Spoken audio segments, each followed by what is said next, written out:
Hey guys, good afternoon, good morning, whatever time it is you're watching this thing. Here we are for our daily aerial lift confessional time. Bum, bum, bum. No, I'm glad you're all here. Glad you all came in to listen today.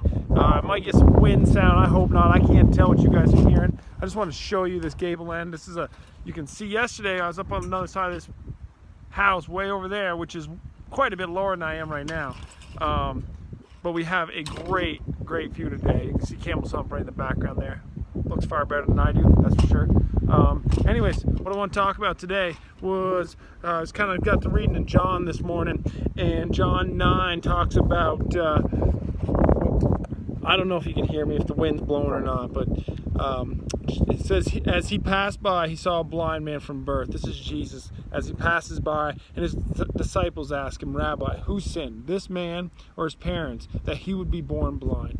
And, they're basically saying, so what did this guy do to deserve? Is it a generational curse? Is there something that is in the bloodline that has caused this man to be blind? And I think that it's a valid question, because I think there are things that do kind of haunt us generationally, and I think you see it in all kinds of different ways, whether it's racism that gets passed down from generation to generation. And I'm not suggesting or we're not getting into any kind of racist discussions right now. I'm just saying there are things, bad habits get passed down from generation to generation. Maybe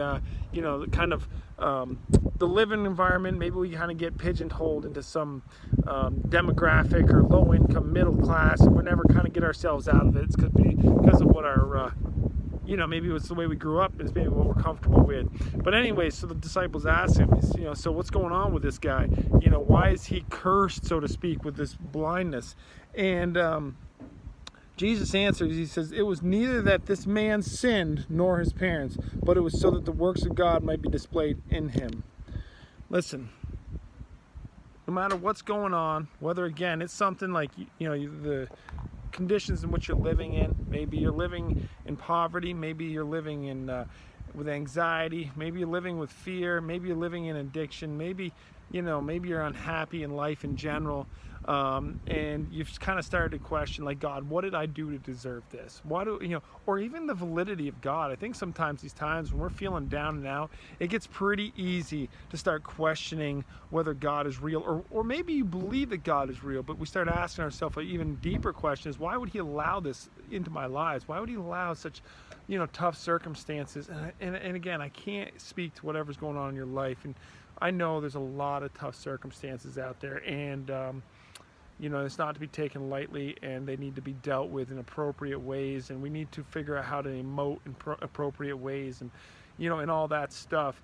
But I think the kind of what Jesus is saying here, though, is this, like, the things that happen in our lives, that have gone on in our lives, and I am a testament to this. I can testify to this truth, is that everything I went through, it is a miracle I'm alive. And I don't need to get into the ins and outs right now on this particular video, but you're going to have to take my word for it. I should be dead in the grave, and certainly don't deserve the amazing view that I'm looking at right now, or the job that I have today, the business, being a business owner, an electrical contractor, being up in this lift. I don't deserve any of that. But by his grace and his favor, by the miracles in which he's worked in my life, I can testify to who he is and the greatness. And I assure you, this is not cliche when I say this. I am grateful. And maybe the loved ones and the people around me may have a different approach on this, or a feeling on this, or they may have different emotions that are tied to what we've gone through as a family. But it was through those miracles that he performed that he showed me who he was. He showed me just how much he loved me in times when I literally, listen, I should have been dead, and in just really some pretty remarkable stories of miracles in my life. And it wasn't, most all that, the reason I was in the place I was because of my own sin. Jesus saying that's not the case with this guy. This guy, it's not because of his own sin. It's because I'm going to show you the miracle. And then what's he do? He spits in the clay. Kind of read through John 9, I think it's 4 or 5, somewhere in there, where he spits in the clay, Jesus does, and then he wipes the guy's the guy's eyes, and he can see, and a miracle is performed. And what people get to see in that is the testimony of the greatness of God. Right? The greatness of God. Look at it. It's all around us. The testimony and the miracles of the greatness of God. And I think through those miracles, and we can get to see how truly good he is and how amazing he is.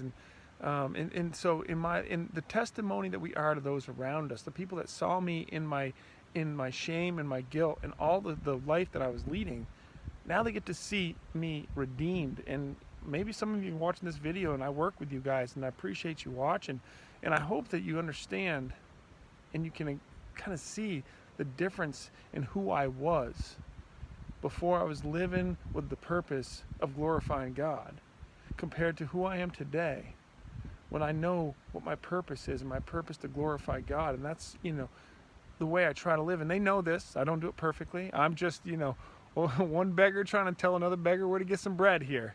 I'm in this with you guys. I'm in this. I struggle with my own stuff, and whether it's cursing or at work, or sinful thoughts, or temptations and all that stuff. I struggle just as much as the next guy. But man, I know where to get that bread at least, and I'm hoping that I can share with you where to go get some bread. That is Jesus Christ, and that we look to the things that we've been through as stepping stones to who we're going to be. Listen, I hope you all liked what I had to say today. I hope you liked this beautiful view.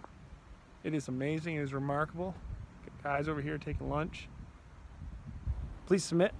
Please like this. Leave me a comment. And please subscribe. Let me know what I can do to pray for you, or what we can do at D's Daily to help you get through the struggles that you're in. Y'all have a blessed day.